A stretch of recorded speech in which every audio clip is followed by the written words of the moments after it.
Delhi VR ঝাঁকি হে, বাংলা আবি বাকি হে, এমনই লাইন হয়তো মনে মনে গুনগুন করছেন শুভেন্দু। করাটাই স্বাভাবিক।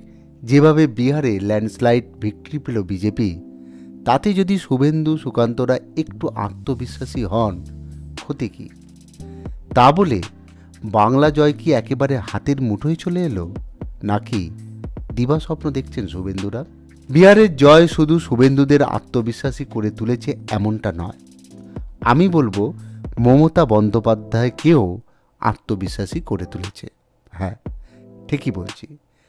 বিহারের রেজাল্ট এক পেশে হলেও এর বহুমাত্রিক তাৎপর্য রয়েছে, যা বাংলার বিজেপির জন্য প্রযোজ্য, তৃণমূলের জন্যও প্রযোজ্য। চলুন একে একে করে বোঝার চেষ্টা করি। এসআইআরের পর নির্বাচন বিহারেই প্রথম, আর তাতেই বিজেপি জেডিইউর ল্যান্ডস্লাইড ভিক্টরি। এসআইআর বিজেপিকে লাভ দিয়েছে একথা সরাসরি বলা ঠিক হবে না, কিন্তু বিজেপির তরফ থেকে বারবার বলা হয়েছে এসআইআর হলে সঠিকভাবে নির্বাচন হবে, আর তাতে ফায়দা পাবে বিজেপি। দেখুন, বিষয়টা যদি সরলভাবে দেখা যায়, তাহলে বিহারে শাসক বিজেপি জেডিইউ যদি লাভ পায়, পশ্চিমবঙ্গের শাসক তৃণমূলও লাভ পাবে। আবার যে অভিযোগটা বারবার করা হচ্ছে, আসলে এসআইআর করে সংখ্যালঘু ভোটারকে বাদ দেওয়ার চেষ্টা হয়েছে, সেক্ষেত্রে পশ্চিমবঙ্গে তৃণমূল আরও বেশি সতর্ক থাকবে, কারণ এখনও পশ্চিমবঙ্গে এসআইআর শেষ হয়নি, কিন্তু বিহারের রেজাল্ট হাতে।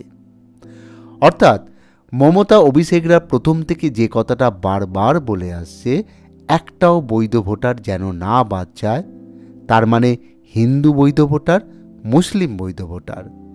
বিহারে কোন সম্প্রদায়ের ভোটার বাদ গেছে স্পষ্ট নয়, কিন্তু তৃণমূল আগাম যে সতর্ক থাকবে এই কথা বলার অপেক্ষা রাখে না। এবার আসি খয়রাতি। সুশাসন বাবু নীতিশ কুমার মহিলাদের স্বনির্ভর করার জন্য 10,000 টাকা করে দিয়েছেন, একদম সরাসরি ব্যাংকে।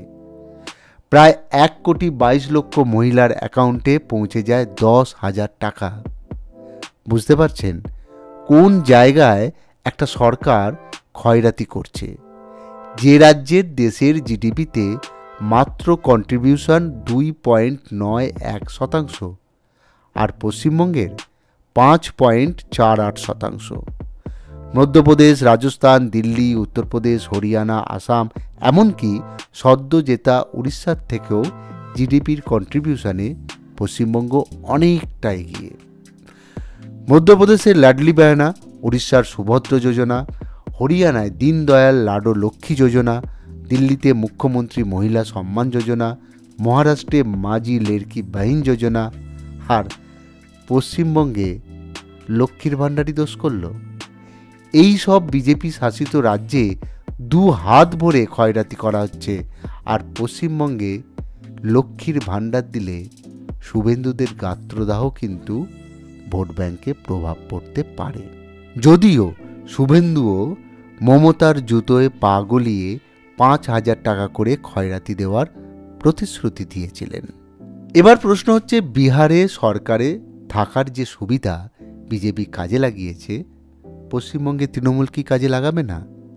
বিহারের রেজাল্টের পর তো আরও সুবিধা হলো তৃণমূলের কাছে, যেখানে 20 বছরের প্রতিষ্ঠান বিরোধী হাওয়াকে এক লপ্তে খয়রাতি দিয়ে ফিকে করে দেন নীতিশ, আর মমতা পারবেন না। হতেই পারে ভোটের আগে মমতা বন্দ্যোপাধ্যায় এমন কিছু ঘোষণা করে দিলেন, বিজেপির সব প্ল্যান ওলটপালট হয়ে গেল। সরকারে থাকলে এই একটা সুবিধা যে রাজনৈতিক দলের থাকে। আবার দিল্লিও একটা প্রমাণ, যেখানে অরবিন্দ কেজরিওয়াল দেদার খয়রাতি করেছেন কিন্তু কুর্সি ধরে রাখতে পারেননি। সেখানে দুর্নীতি একটা ফ্যাক্টর হয়েছিল। পশ্চিমবঙ্গে দুর্নীতি ফ্যাক্টর নয়, এর আগে বহু নির্বাচনে প্রমাণ হয়ে গিয়েছে। তাই দিল্লি বিহার ঝাঁকি হে, বাংলা আবি বাকি হে, এই স্লোগান শুভেন্দুদের গুনগুন করে গাইলেই হবে না, আরও গভীরভাবে ভাবতে হবে কোন জায়গায় তাদের লড়াইটা। আর তৃণমূলের কাছে পরীক্ষা যে টাফ হতে চলেছে অলরেডি বিহারের ক্লাস টেস্ট থেকে বুঝে গিয়েছে। অর্থাৎ তৃণমূলও সেই প্রস্তুতি নেবে, এটা বলার অপেক্ষা রাখে না। আপনারা শুনছেন জনগণ, আপনার কি মত কমেন্টে জানান। আর প্লিজ সাবস্ক্রাইব করুন, তাহলে অনুপ্রেরণা পাবো, মমতার নয় আপনার। ভালো থাকবেন।